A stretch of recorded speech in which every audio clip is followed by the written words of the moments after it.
No, I've been waiting for Thad's. I've been waiting for Thad's 2 cents. All of the desserts since I smacked down Zach his drink earlier. This is probably the worst one I've had. I mean that as a compliment. I mean, it's kind of like when you saw Rocky lose. Like you watched the movie, like he trained all this, like he's punching meat. He trained all this time and he fucking lost. Like the movie ends with him crying for his girlfriend. This man's fighting pigs hung up in a freezer. And he loses. You're Get like, the fuck I out gotta of here. see another movie, and then you say, "Oh, actually, Rocky was good the whole time." It's like Rocky in reverse. Because I've seen him win constantly, and then shit the bed. Not shit the bed. You did it. You did the dessert. Shortcake the bed. Hey! That's the episode title. Shortcake the bed. I mean, Zach has made what is it? I'm eating brunch with my people though. The homie Dyke just cooked up a feast and we bout to eat it, bro. Fucked around and has to mix the lobster with the poutine. Daddy is rolling blow dream. Them boys got down a routine. It's Naptown culture. Cooking 7 courses. Had to pass the torch and now I'm grabbing second portion. So sit back, relax, grab a drink and a smoke. It's Harder Brunch on the way and get prepared for the jokes. Whoa. Hi, and welcome to the Harder Brunch Podcast. I'm your host, Dyke Michaels. With me, as always, my co-host, Thaddaeus Mckee. Breaking away. Slappy Pappy went. On the ones and twos, the wheels of steel, the sauce boss of Indianapolis, and the last broke dragon. Give it up for Zach Roan, everybody. Well, hey there. Hey, I like that one. You got to keep it. I hate when your catchphrases catch me off guard. And a very special first-time guest with us in studio, Bartender Extraordinaire Dalton Lineback. Welcome to the program. Thank you very much. I think extraordinaire might be quite generous, but I'll take it. Absolutely. Well, I'll tell you what. I think I saw some of your This is what I normally do: is I see someone's Instagram profile, I see what they're doing, what they're putting out, and I go like, oh, that looks interesting. And then if it piques my interest, I'll ask my industry friends. I'll be like, does anybody know this person? And then see if I get like a good scoop or a bad scoop. Nothing but good scoops on you. And you came Jake Johnson's good friend of the show, and he had nothing but good things to say. And I was just like, man, we got to get this guy on. Like, he's doing some cool stuff. First of all, I love Jake Johnson. Wonderful person. We be clowning it, but we work together at Bodie on Mondays. We bartend together. That's a fun shift. It is a fun shift every single time. So we started Red Flag together, right? But we were bartending at Tango, and so a lot of it was just us behind the bar talking shit. and that's all he does is talk shit. So. Yeah. And it's so funny to me, like. I don't know. That was part of the reason why I was just like, man, he's going to be the biggest comedian ever. Just because that's all he knows how to do is make jokes. Yeah. Everything is a gag. He's really good at roasting people. But that's a fun time. So you're at Bodie downtown. I feel like we know so many people that work there. At Bodie. Yeah, Bodie has definitely become like almost a hub for industry veterans, honestly. Like a lot of... just their main 5 to 6 full-time people have been there since they've opened, and all of them have probably 10 plus years under their belt, including the owner, who has also worked 10, 15, 16 years in the industry, and pretty much everybody knew Tay prior to owning Bodie. So, but yeah, it's probably, in my opinion, Bodie is probably the best restaurant in the entire city. If you were to kind of divide an experience into categories as far as drinks, food, ambiance, and service, overall, I think Bodie consistently provides the best experience out of anybody else in the city. I'd co-sign that. I'd say it's a hell of a date night spot too. Yeah, absolutely. It's sexy as hell in there. Yeah, it is, especially when that patio's open. Oh yeah, take it out on the patio. Oh yeah, going on the patio. I think we went there opening night. Courtney was like, "Hey, come in for the experience," and even for that test run, the food was amazing. We were just talking about that the other day. The test run was funny as fuck, especially as somebody who's worked in the industry. So, when we opened up the restaurant, what we did is all the people that were working were servers and bartenders that night, like for the first like day or 2 days that we did it. And it was a shit show. It was so bad. So like you would literally go take people's orders, be like, all right, these are let's say you have a table of 4. You're going to take 4 drink orders and their appetizers. Send the appetizers and then go back behind the bar and then make the drinks. That's insane. It was so stupid. That sounds like a fever dream that I have. I swear, it was so bad. Obviously, that's not where it's at anymore. Yeah. But, well, does that make you better if you have to serve, bartend, you know?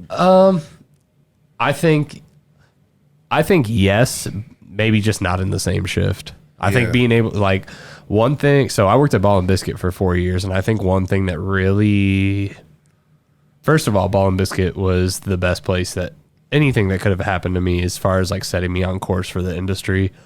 I think prior to Ball and Biscuit, I was kind of embarrassed to be like an industry worker. I worked in a lot of like shitty spots, honestly. And once I got it, like, I mean, even like Bakersfield, 45 degrees, like I worked places that. Is that a shitty spot? Kind of. Take that, Bakersfield. Hey, Bakersfield don't be paying their employees correctly, so I don't give a fuck. Don't spend my food when I come there, Bakersfield. I don't know this all the way to be true. I'll fact check. Don't spit in Thaddaeus' food, but I won't be in that bitch. So okay, there you go. Well, and Ball and Biscuit was kind of the OG cocktail bar in Indianapolis. Yeah, like, for sure. I worked at McNiven's when they first opened, so we would like go in there, and it was like I was trying to like I was a Miller High Life scumbag, and so hey, hold on now, don't be talking like that about Miller High Life. But like I'm working at a place that's selling scotch and craft beer. And I'm just trying to wrap my head around all there's like hundreds of these craft beers in there. You have to know the brewery and where the brewery is and all this stuff. And so I was just always kind of in the like, what's this now? What's this? And then we would go and like they had a okay cocktail program there. But then you go to Ball and Biscuit and be like, oh, they're doing with spirits what we're doing with the beer, the craft beer. Yeah, and like, yeah, I mean, Biscuit was awesome. It taught me so much, and honestly, just like even just being in the building itself, if I feel like if I were to have nobody to mentor me, which was not the case at all, but like just being there and like being surrounded by like the correct things in the correct way, and just it exposed me to so much. And I feel like once I was there, it was like such a jump start on my career where it was like, oh, this is really fucking cool, actually. Like, this is so much more than just like serving people. Like, there's like a whole back end side. Like, because prior to that, when I like served or bartended, like I didn't really like prep anything. Like, I worked in places like Howl at the Moon or Buffalo Wild Wings. I was Howl at the Moon. Fucking wildin'. And this is bad. This is actually, I worked at Howl at the Moon back in the day when it was like popping. So like I was making $1,000 in a night sometimes. Like, oh dang, craziness. Making $1,000 nights selling dollar beers on Thursdays. You know what I mean? Like fucking ridiculous. Wow, yeah. But just prior and to everyone was well behaved. That was the best part about it. Everybody was so nice so kind. And dude, I kicked myself out of Howl. I'm not gonna lie. I was like, I don't think I should ever go back there. Dude, that place was man. That was a while. I quit that job by just literally leaving in the middle of my shift and going to the winner's circle and getting hammered. And then coming back and drinking at Howl at the Moon. Oh, and that was basically like me being like, I'm not coming back. Like, yeah, that place is wild. Here, let me ask you a question real quick. You're known as one of the best bartenders in the city. That goes without saying. Or I guess people need to say that. Anyways, so it doesn't go without saying. But like, where would you say that you started getting your name for being one of the top tier bartenders? Was it Bodie? Where is that set you over the? No, I think Ball. I think Ball and Biscuit for sure. Okay. Towards like the end of like Ball and Biscuit for sure. When I first started working there, I think was a super eye opener to like kind of what bartending could be. Cause like people would come in and literally be like, are Keegan or Cameron working? I'd be like, nah. And they would just leave. Like it wouldn't be like too bad. Like we'll still have a drink. They were just like, all right, peace out. Like we'll come back another time when they're working. It's like, all right, well, they don't work here anymore, but like, okay. And like, I started to realize like I needed to be able to not only serve the drinks on the menu, but I needed to know so much about like the syrups and the juices and everything on our back bar enough that I would be able to like create drinks for people based on like what they enjoy drinking. And then I was working at Ball and Biscuit, but I worked at Commodore for a brief amount of time when they opened up, just for like a few weeks. And it just wasn't really my thing. I was kind of there too late. Like 4 or 5, 6 o'clock in the morning. It was just so new that like getting out of there was not like a streamlined process yet. But working there, I worked with Harry Webler, and that dude is a fucking genius. He literally like so quickly opened up my eyes to like how crazy cocktails could be. He started showing me like things like milk punches and like really like incorporating like kitchen ingredients into like cocktails. Did you say milk punches? Yeah.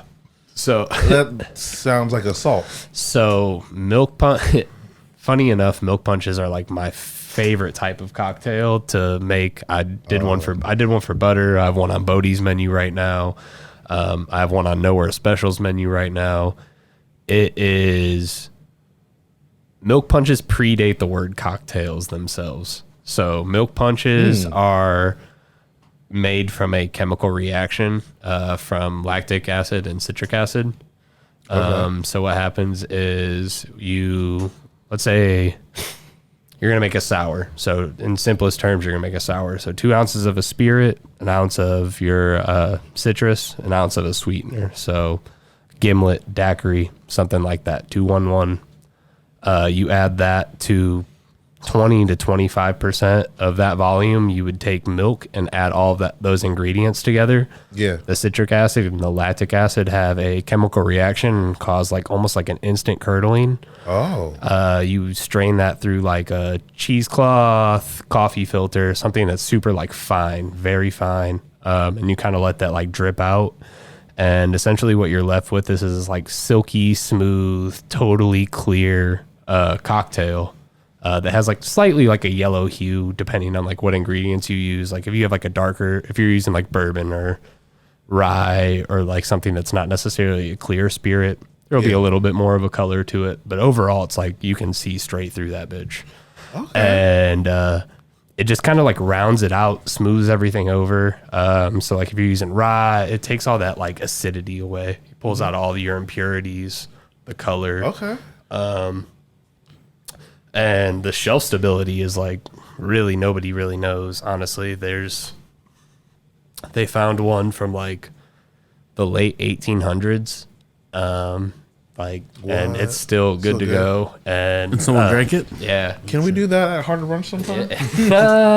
Can we punch some milk? Do a milk punch. I can definitely give you a recipe for it. I'd like to punch some milks. It's fun. It's dope stuff. And but yeah, like they have on document and like record of like Benjamin Franklin writing about it. What? Yeah, making milk punches for like parties and stuff back then before they like really knew how to do cocktails or like anything like that. Wow. They knew how to like essentially utilize like cow's milk to make large punches for all these parties back then. Yo, old BF was doing it. BF, baby.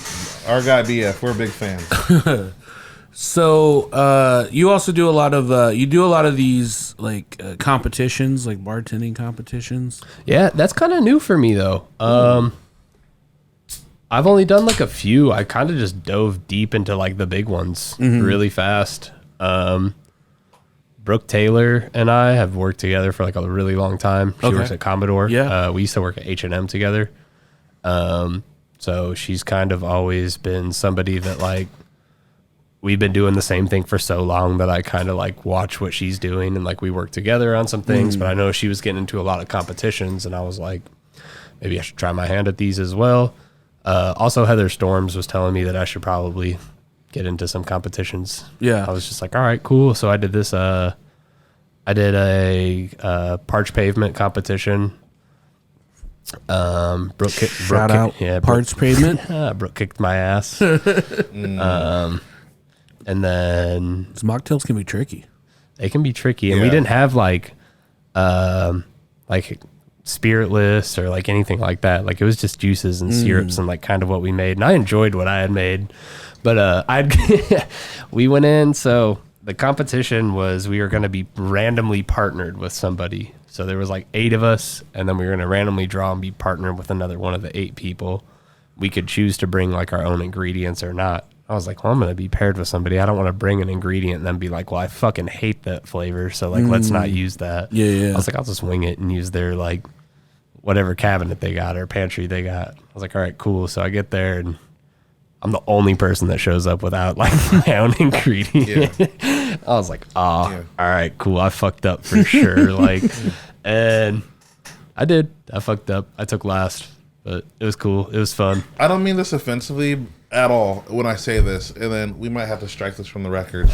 But doing mocktail competitions is kind of like the Special Olympics in the part where it's very impressive what they're doing, and you're like, wow, like that's even harder to do.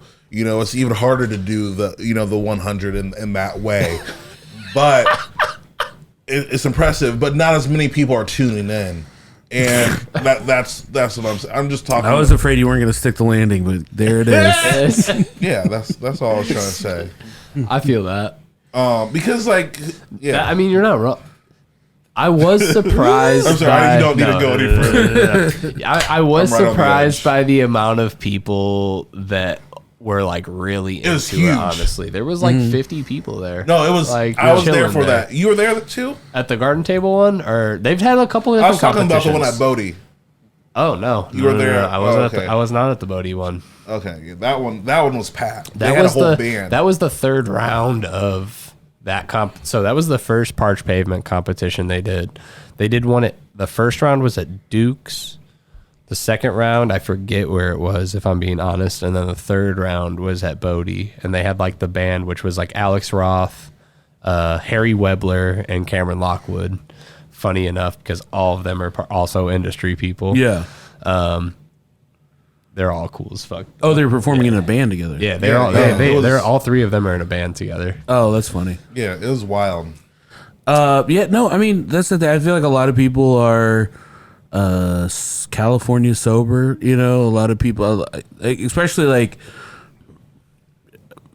younger people, you know, a lot less people. It's trendy right now. Yeah, are drinking less and stuff, and then when they go out, they want to have something a comparable experience.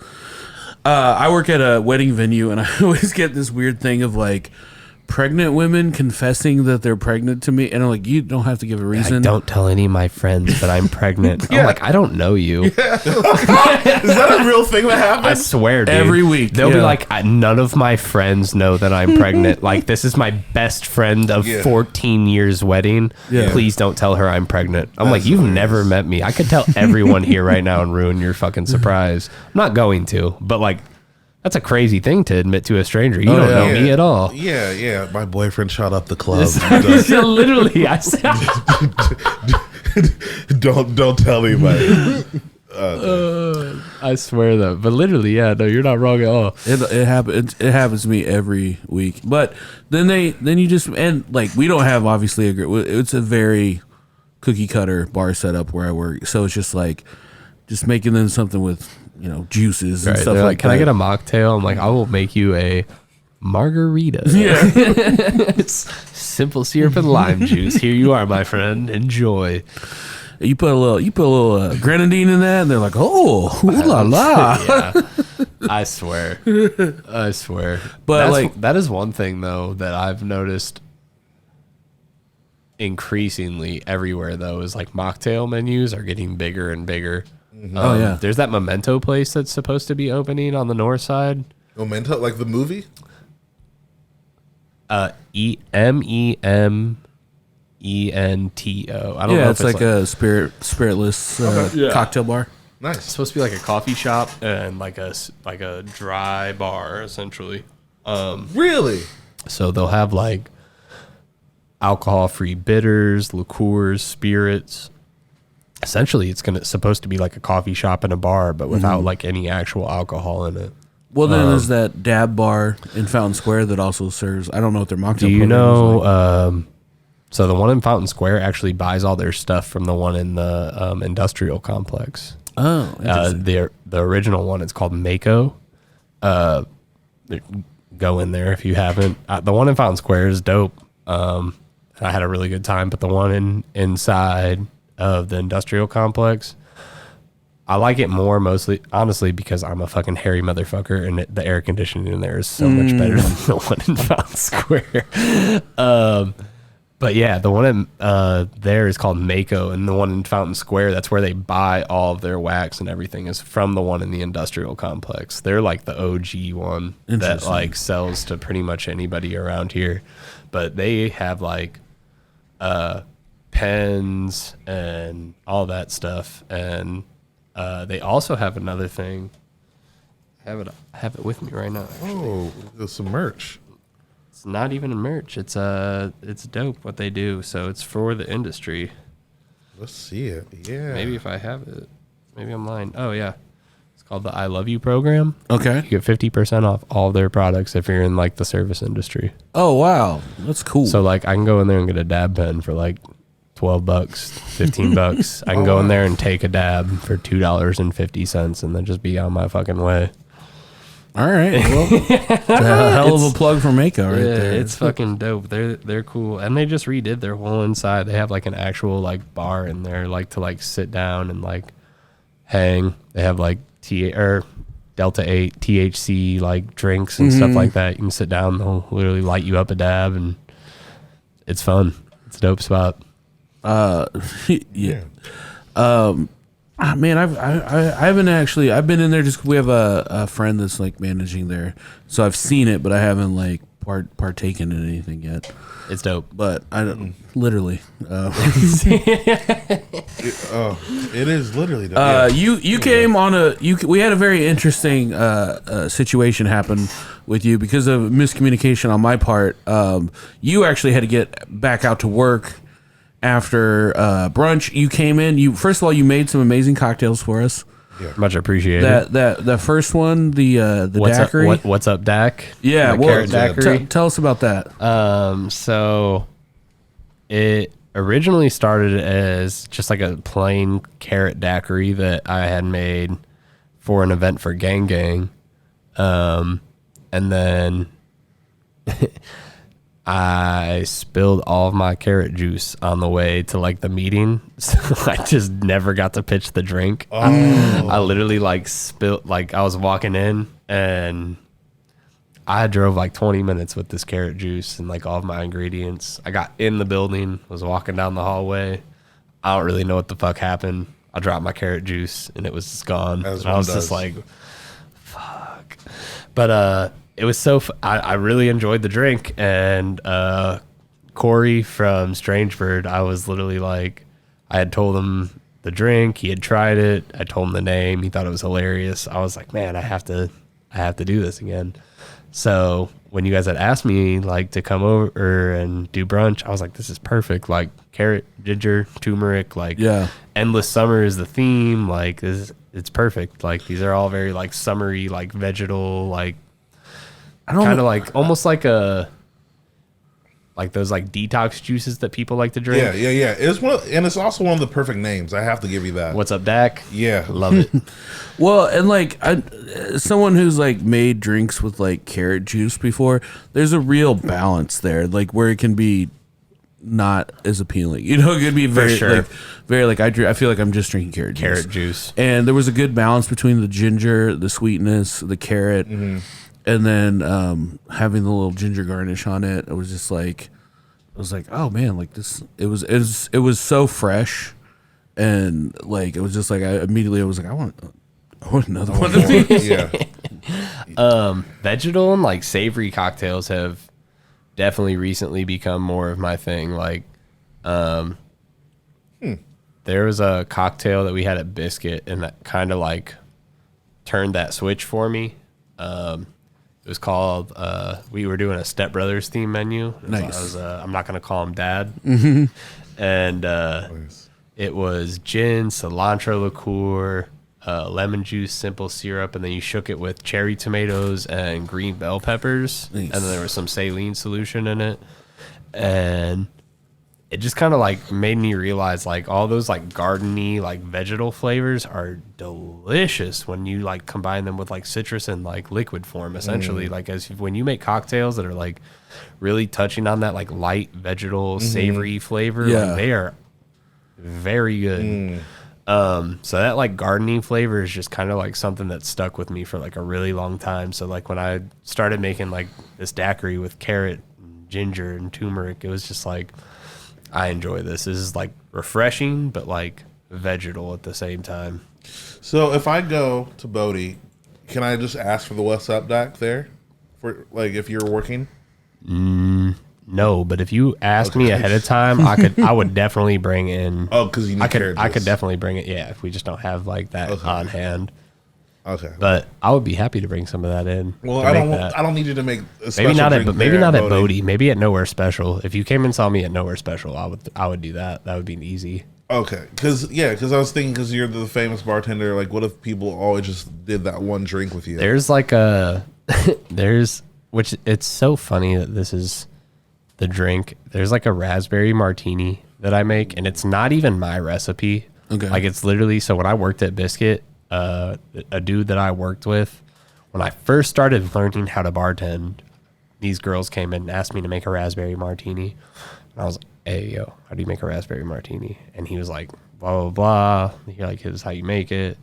And I was like, all right, cool. Made it for these girls. And like, they ordered it every time they came in. Like, they were like, this is the best raspberry martini we've ever had. They would come in. And then it started to turn into like that, like Keegan and Cameron thing. It was like, oh, is Dalton here? And they were, and people would be like, oh, no. And they would leave. And it's like, bro, this isn't even my recipe. Like, all these people can make this. So like, people now are leaving for you. That is awesome. for no reason though. Like, I mean, listen, like now, Personality. for sure, appreciate that. But like now, like I definitely think that like I have enough experience and like understanding that like I definitely make some really great cocktails that maybe like not everybody can make. But at this point, there was no reason that these girls were leaving the bar. Like, like I was not doing anything. And sometimes you just you have a favorite bartender. And it literally just like started to like kind of grow from like then on. Then it was just like people would be like, is Dalton here? And they're like, nah. And they're like, all right. And it's like, bro, I promise you these people can make this. Like, these are all the people that taught me how to do this stuff. Like, for sure. Like, I promise you. But, like, mine would be the exact opposite. They'd be like, is Thad here? And they'd be like, no. I'm like, all right, come in. Thank Table for fucking 50. God. Like, come on in. Now I have to ask before we get into to what we actually had for brunch, but Thad did make some sort of drink for you, and you drank it. Is that true? yeah, no, it was honestly very enjoyable. Really? Yeah. What do you remember? What it was? There was beer, vanilla syrup, and I forget what the spirit was. I enjoyed it. Honestly, good. There was cinnamon vodka. That's I what it think was. I used the Upland beer of my choosing. I think I used a Breaking Away for one of them, and then I used for the rest of the people I used the Raz. yeah. I mean, I watched him make it. I don't necessarily think that it was like the most balanced cocktail of all time. Okay, thank but you. in a cup, and someone just hands it to you, you're like, and you take a sip, you're like, it's Have pretty you- fucking good. Honestly. Have you seen like, There we go. You know what I mean? Have you seen the film The Menu? Yeah. First of all, fantastic film. So Yes. so when the I love it. when the super fan had like they make him make a dish. Cook. That's how I was looking at Thad when he was putting this cocktail together, because that does not have any background Bro. in cocktail making. And I was like, this is one of the best bartenders in the city. The You're flavor, not just the winging flavor it. was good. Fuck it. I think I got overconfident on that brunch. Fuck it. I don't know, but did you like yours? Not everything has to be perfect to taste good. Thank you. Well, thank you. And I think that Thad's thing was we like to bring people in and give them hospitality. So it's like, this guy's a bartender and we're gonna make him make all the drinks. It's like, let's make him a drink. And I was just like, that's really sweet. It's gonna be terrible. Not a lot. Put your aces in your places. I probably wasn't the person to do that. Not only that though, but truly, like, not a lot of people do that for me. Like when I go places, like people be like, "Oh, you want to make a drink?" And it's like, "Fuck no, I don't want to make a drink." Not really. I mean, coming here for brunch was different because like I had planned to make a drink and like I was happy to do that and excited to do that. But like, I'll literally be like, we'll just like have a bunch of friends together. I'll just be sitting on the couch enjoying my time. Like, dude, it would be like perfect example. Christmas, I went to my girlfriend's parents and like family's house. Holy fuck, man! I just might as well have just been paid to be a bartender. You gotta put that tip jar out there. They were literally like tipping you? Oh no, nothing. I mean, no, absolutely no money involved whatsoever. I was just standing at a bar top making espresso martinis all day, and it was just like, oh my god, dude, it's Christmas. I want to sit. Yeah, you want to sit down. I want to sit. Yeah. Let's drink let's just have shitty alcohol. Exactly. I don't want to make this anymore. I'm so glad that you saw that you liked it. Casey would have been even the better bartender. I'm probably the worst person to make drinks for you and the Harder Brunch team. I'm just glad he didn't get mine. Because mine wasn't very good. Oh, Zach, that didn't need to be said. You didn't like yours? You made like I asked you if you liked it, and you said... I never said no, I didn't. I dodged it. So you made like a different like, cocktail. I waited to house you in front of the didn't hole. like shake and strain anything. You just poured a bunch of random stuff into cups. So like, that's what I did. But go ahead, Zach. Wait. There was more love in mine, I feel like. There was love in yours. What was wrong with yours? Well, no, just everybody you made a cocktail for, you made up a new random mix of things. Because I was running out. Yeah, but now we know what one works. Yes. Yeah. Yours. Let's take a quick break, but before we go, let's talk about breaking away. Let's talk about breaking Upland, Dad. You can make cocktails out of it. You sure can. Do we have a drop for that? Do we have a theme song for our sponsor, Upland? Breaking away, it's all in the taste. I don't want any other beer but Upland. Upland. All right, Acapella. We'll take a quick commercial break and we'll be right back. This week on the After Brunch Podcast. What was the last show you were on?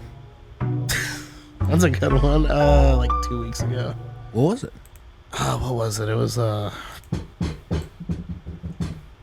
I don't even remember the name of it. You're a traveling man. I feel like you'll pop up. It was on 38th Street. That's all I can say. I like it's like the show goes to a different school. You don't know it. Well, no, I don't know how to like word it without saying like. Well, that was a bad question, Dyke. It was a late night show on 38th Street. I didn't mean to put you on the spot, Jared. Yeah, you have to start making things up. Yeah, there was all kinds of people there. Oh, what a mean question. It was in Minnesota, dude. You didn't know? Join us at patreon.com/harderbrunch.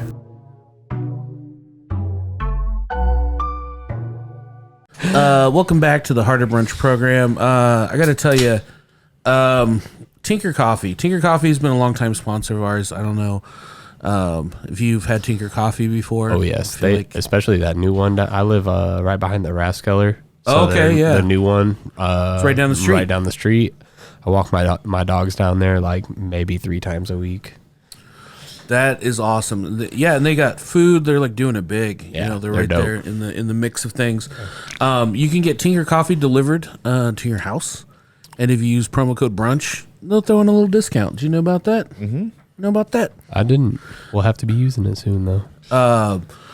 And I think it's time now for the Smoking Goose brunch breakdown. Can I say something about Tinker Coffee? Sure. It's too good. It's too good. You remember Walter White? He had the blue stuff. and people were just like blue stuff. Huh? And they were like that's what they needed, the blue stuff. Like it's the higher upper, 99% pure. yeah, it's super pure. Yeah, and that's what I'm saying. So now, like when I go to like gas stations or friend's house, I'm like uppity. Like it's changed my personality in coffee. It has ruined me for what I like Too good. to call garbage coffee. Yeah. Fuck Starbucks. Okay. So Smoking Goose.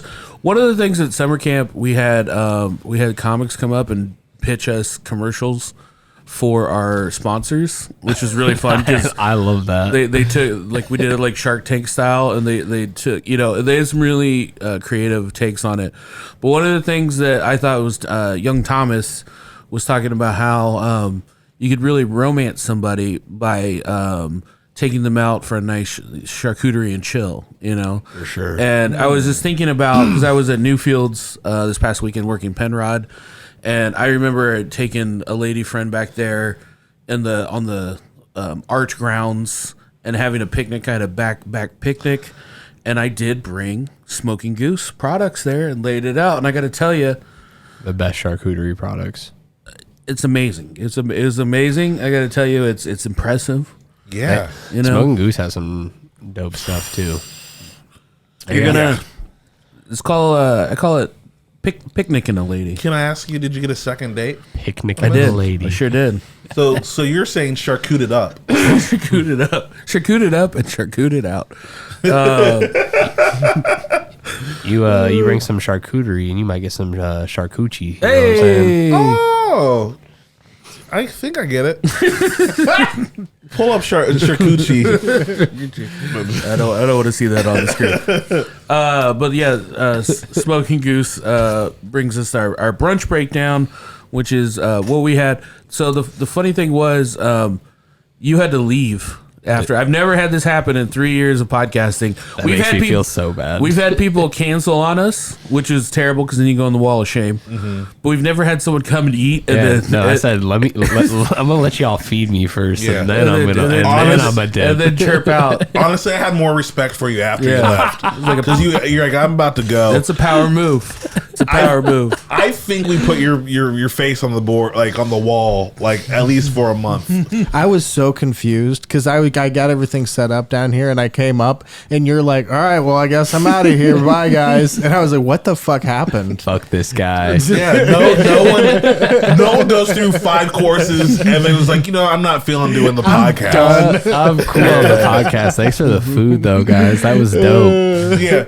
You did it in such the right way, but you came to me and I was like, I can't tell like that, but you did it in such a great way, and you're back. So I'm here. Hey, I wasn't gonna miss this. Yeah, you're like, I can come back this week and do it, and it was just so fun. We both were having weird weeks last week, and so at the beginning of the day, I was just like, something wacky's gonna happen, and I was like, I'm not even gonna sweat it because I know it's coming. Yeah, and we were like, it was like everything's going good, like nothing could go wrong. I said that 3 times in the mirror. I was like, nothing could go wrong. I said it 3 times, and then I was like, I'm actually leaving. I'm not doing it. He was juggling knives when he said it. Nothing could go wrong. Nothing. But the theme was endless summer. One of my I feel like my favorite part of a season is the salad days of summer before it actually becomes fall.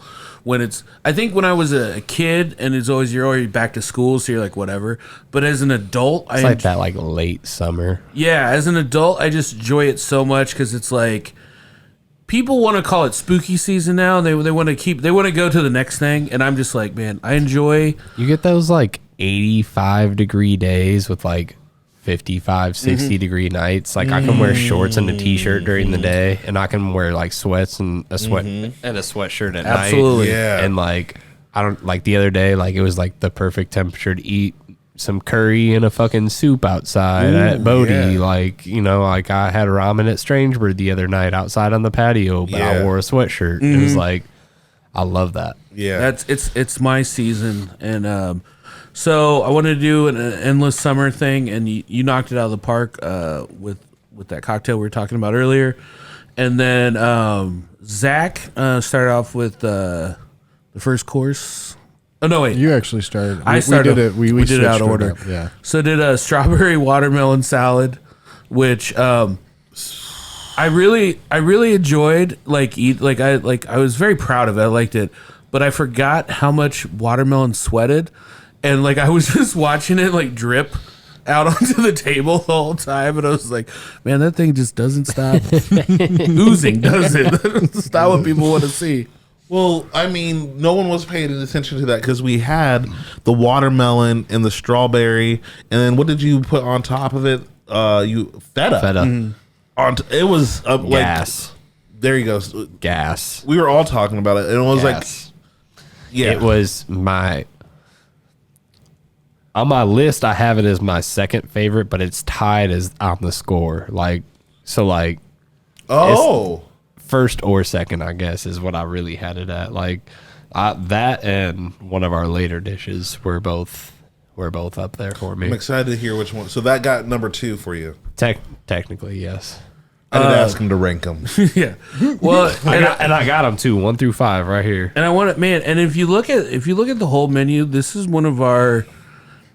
I feel like it is kind of a lighter menu, like in a good way, right? Like It was great. Sometimes we hit you with a bunch of hard courses one after another, and people are mad by the end of it. Sometimes it's like Thanksgiving, full. and then you're like, oh wait, surprise, we forgot there's ribs. You know, have you ever been surprised with after dessert ribs? After dessert ribs, I have not. I don't necessarily know if I'll be mad about that though. Well, they were. People were. They're wrong. It was kind of like at summer camp. The first night at summer camp, it was like 95 degrees, and we walked into the cafeteria, and I was like, "What are we eating?" And I saw mashed potatoes and gravy, and I was like, "They're serving us Thanksgiving dinner." It's 100 degrees outside. People are dying. It's like I actually want a chopped salad if that would be cool. Can I But get some? Can I have a piece of lettuce? Sauce balls. I had the next course. I did the fried green tomatoes, and then I made a sweet corn remoulade to serve with it. Bro, I could put Remy on anything. I Yeah. feel like I love that shit. what Remy? Well, I mean the sweet corn. Remoulade or Yeah. actual Remy like cognac? I like to put a little Remy in my remoulade. Ooh, there we go. No, it was great. Yeah, it was really good. I tried to find a song to play along with it, and I was like, oh, there has to be a good fried green tomato song.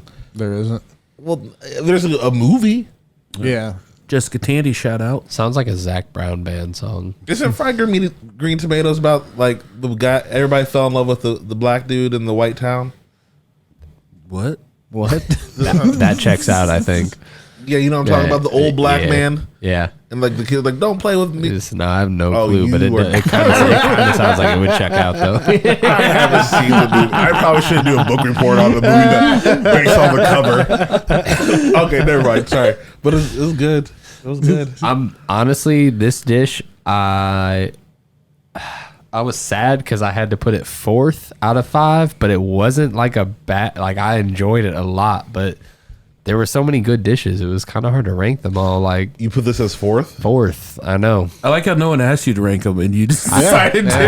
I No, asked. he asked me to. I was like, no, I make got sure you rank them. Nah, I ranked them. I Make got sure you them go right. I 1 got through you right 5. here. Dad's trying to turn us against each other here.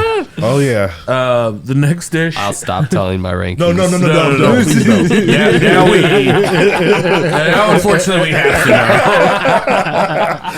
know. The next was corn chowder, which, man, corn chowder, I feel like I've messed up before. You know, like I feel like there's a sweet spot to it, and I think you hit that sweet spot. I think my trick is you make half of it, you take half of it, put it in a blender, and make the chowdery parts, and then you keep the other half whole, And then just add it to and that then chowder. and then put it back in. That makes sense, honestly. I'm wondering what this hits. What number does this hit? This is number 3. Number 3. And this shit was fire, too. I literally was like ready to drink this. I will say this is someone who's made a lot of soups over the years of Harder Brunch. Soup is real hard to get high scores on. Yeah. Like It was it's very always good. a big swing. Yeah. It was number 1 for me. only because I think went that's back for fair. seconds afterwards, and it was the biggest surprise because when you read the list and you just see corn chowder, you're like, all right, let's just get to the next dish. That's how I felt. But then, like, oh no, there's bacon in there, and there's other little secret Corn and ingredients. potatoes and Yeah. bacon, and it was a chowder for sure. That This shit was the gas. surprise award for me. Fair enough. When we heard you out there talking about it, it was like, well, let's see how this goes. I was, Was he talking apologizing. shit before? He was not building it up for anyone. It was kind of like, he goes, well, this will be interesting. This could go one of two ways. I think I was apologizing to everybody, and like, he's like, here's like $1 for this, like, you know, just trying to make up for it. I think the best is that when you get a compliment from Thad, you can really rest assured that it's a real compliment. It's just not fake Yeah, whatsoever. because I mean, like even half the compliments turn out to be insults. Oh, nice. The next was, Thank you, Zach. the next was the late summer frittata, and that was made with the our sponsor Smoking Goose jowl bacon, Number one for me. broccolini, some squash, some yellow squash. I just was trying to grab anything that looked fresh and summery, and I was just like, let's put it in this frittata together. And I feel like last time we made the frittata, remember I tried to rush it, and Zach, one of Zach's favorite things to do is to troll me as my life is burning if I mess something up. So like he's just giving me all this grief. He's like, I would have put that in way earlier. This was a bold move.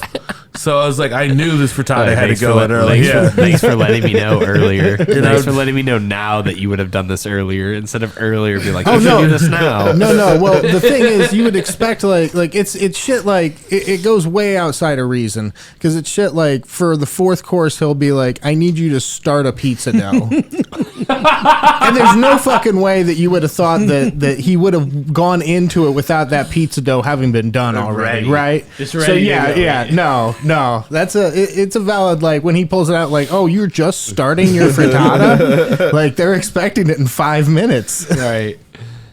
That's funny. So I had this bad boy in and it was like I was very happy with the way it turned out. It was No, it turned out very good. It was very If good. it makes you feel any better, back to the milk punches we were talking about earlier, I understand you. Like milk punches generally, like especially if you want to do like a big batch because it has to like drip and like it has to drip through all those curdles that it makes too. So like it almost becomes like solidified in this like bag or whatever you're straining it through.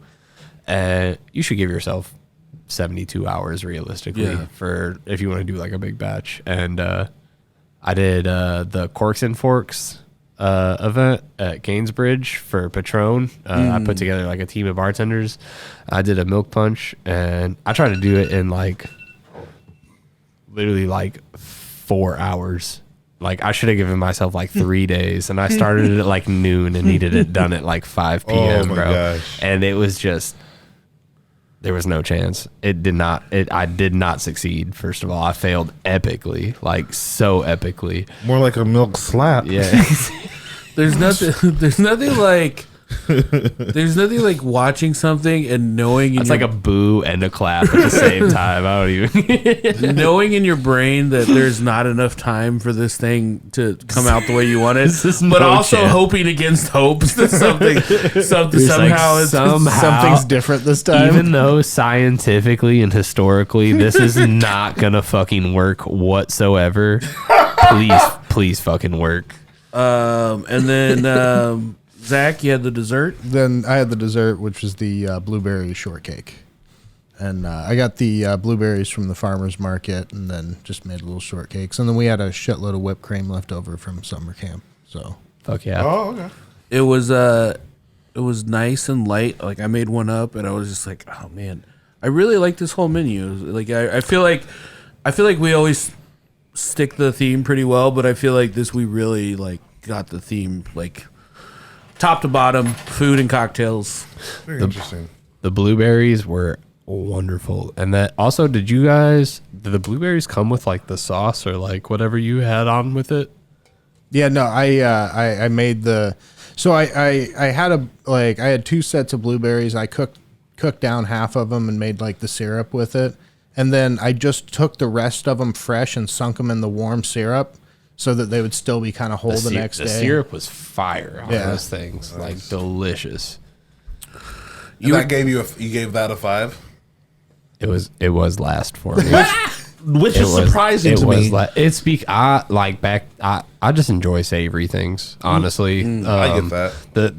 The sweetness aspect of it is kind of like if we're really like ranking it, if we were giving all these things like numerical like numbers like 1 through 10, like none of them really went below a 9.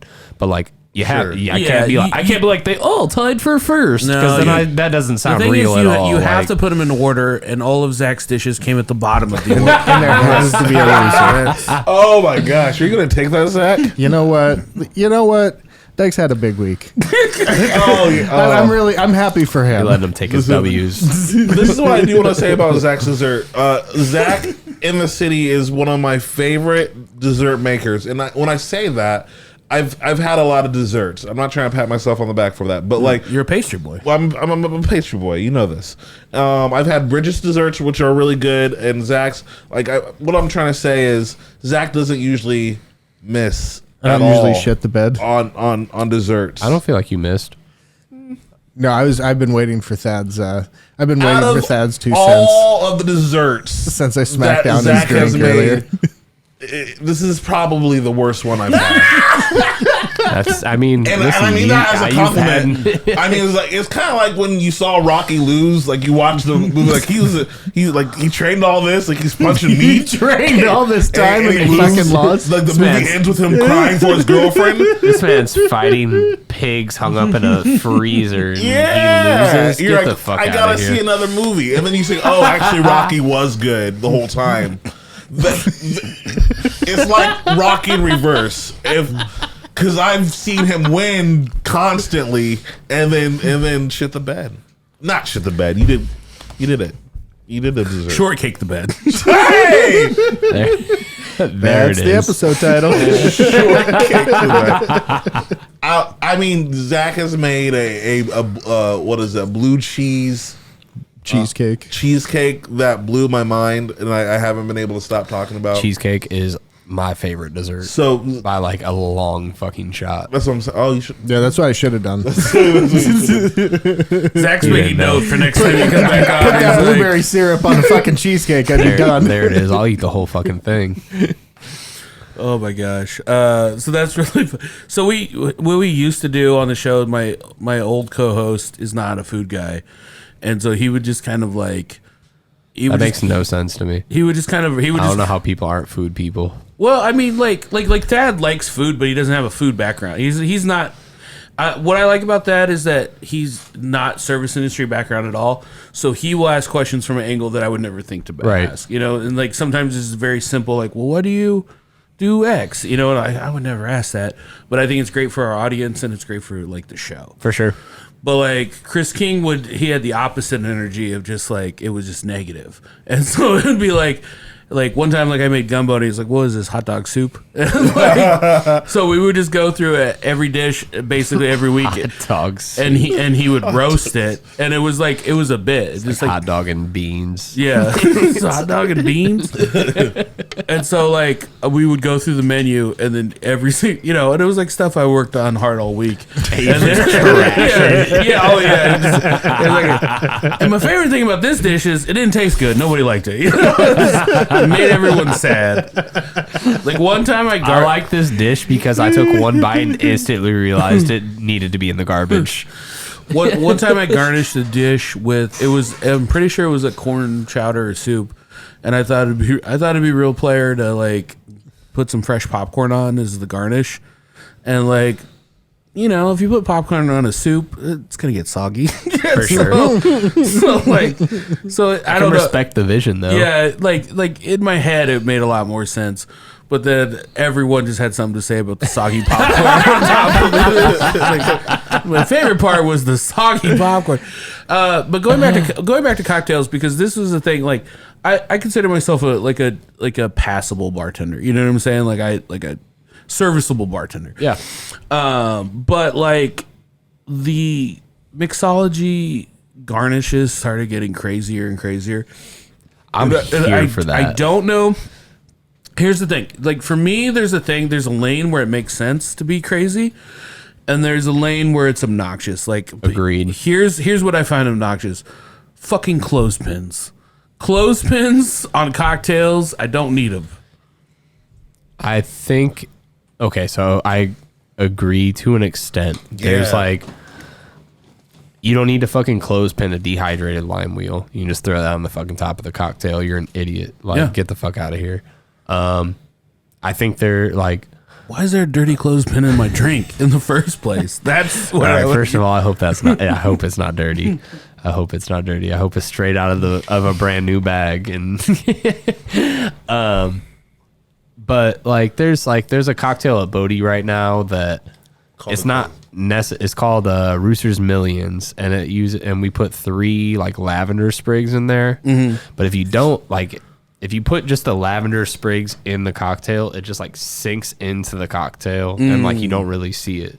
But if you clothespin the 3 lavender like sprigs on the outside, because it's not really like adding to the actual cocktail itself, it's just simply aromatic. Like you just want to smell that. Yeah. So if you clothespin that, like you still get those aromatics from the lavender without it like sinking into the cocktail. Now you have these soggy ass lavender sprigs in your drink. Well, and that sounds functional. Like that sounds functional. It's all about functionality and like intentionality. So like you can, I mean, people back to your like Bloody Mary thing. Like people can throw fucking the biggest and the craziest garnishes on any cocktail they want if they really want, but if it doesn't make sense and it doesn't do anything for it, like, is there really a point to this? Well, like, I think Zach and I both had this thing from culinary school where we had it beat into us that you don't put non-functional garnishes on desserts or on plates. Yeah, and not what it was a non-functional and just like non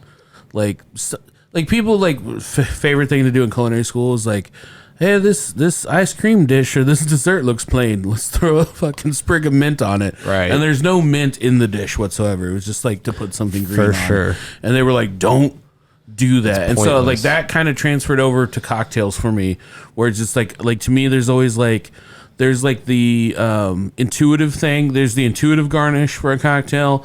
There's like the other way of like, okay, this is I didn't even think about putting this, but this is really good. And then there's a dirty clothespin that drives me nuts. No, I understand that 100%. I think that there's, and I'm really like, and I'm a person that's really into like not using lemon swaths on your fucking cocktails because every classic cocktail that's ever been made has a lemon swath or a lime swath or a dehydrated lime wheel or something like that, and they're great and they're functional and they do their purpose. But like, I think nowadays that cocktails are kind of like getting into that culinary space where it's like, if you need that lime oil or something from the swath, like let's put it in an atomizer and use that. But like, let's find a better, more intentional garnish than just like swathing a lime real quick. Not only that, but for like sustainability purposes, like if I'm especially like oranges is a big one because some old fashions are so popular. And orange juice, you don't use them in that many cocktails. So like you have all these oranges that are peeled, but like wasted. what the fuck are we doing with them? Yeah. So like at like Nowhere Special, like we're using like an orange marmalade right now, like that we're using from just like doing that. We're making citrus cordials, like things like that. But being able to figure out a way to utilize all these things for garnishes or my thing right now that I've been trying to get into is like pairings. So like making a cocktail and like making a small little like savory or sweet bite that goes with the cocktail, but like that's the garnish. Like so like whether it's like, you know, here's this like summer Negroni, like a strawberry rose Negroni, and here's some like small like strawberry bites that go like desserts that go with it as like almost like an aperitif, like digestive after the one bite. Like, you know what I mean? Yeah. So like I'm super into stuff like that, but I think that moving forward, that's kind of what I'm looking into, is like being able to like be very intentional with like garnishes and like presentations. I love that. I think the worst, and this was a place I worked where the worst, I mean, this is a place where we're doing a lot of creative craft cocktails, and it's just like you're taking a lot of big swings, and sometimes, you know, when you have big swings, you have big misses. And there was one where it was there was a drink that had like a pea protein in it, and then we would add like the citric acid, and it would change color. Right. And so it was it was very there was a lot of showmanship. It was very like, oh, there was a wow factor to the drink. For sure. But the original way to do it was like you would make the drink, and then they would just have like this powdered like citric acid.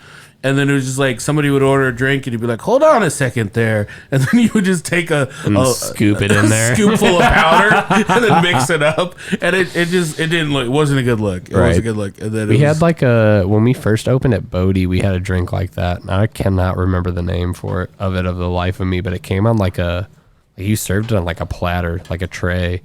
And like the drink came in a glass, and then there was like a shot of lemon juice that came on the side. It was like a butterfly pea flower drink. And like the guests themselves would add the lemon juice. So like that, it's a way better delivery system. That purple drink would turn into like this like indigo kind of looking cocktail.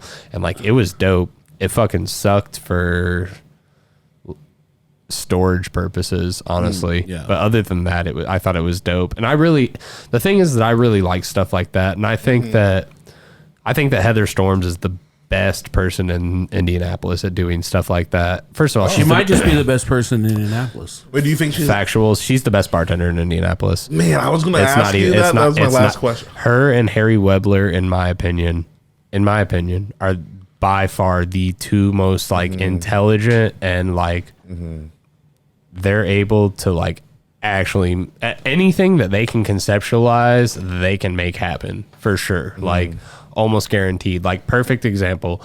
Heather was one of my bartenders for the Corks and Forks thing that I did that I epically failed on my fucking milk punch.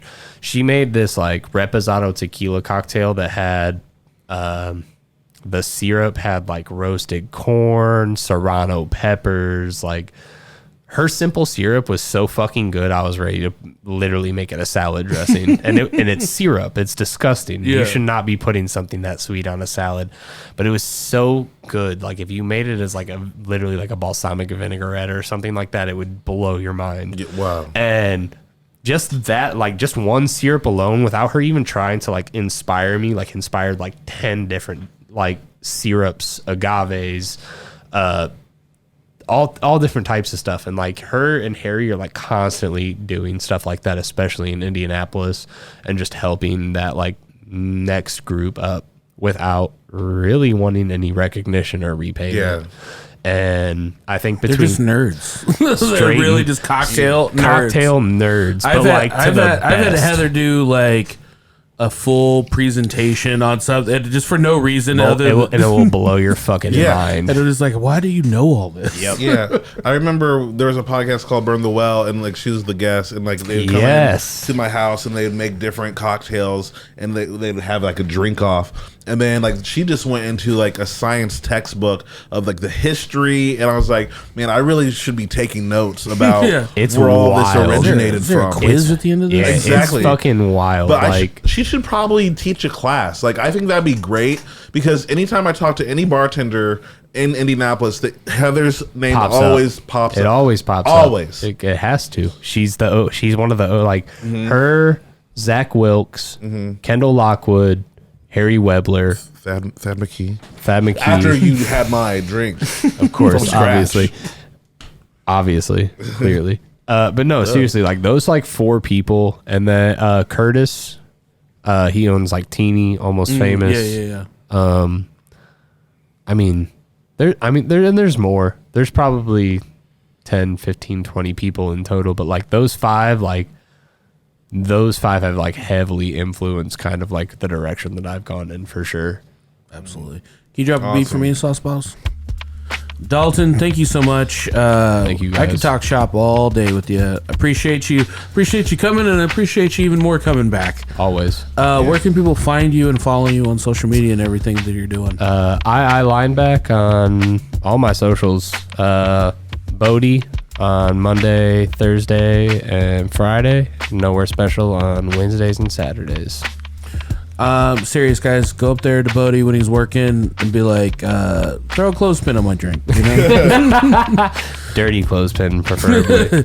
He's gonna pull out of an ashtray. Zach Rome.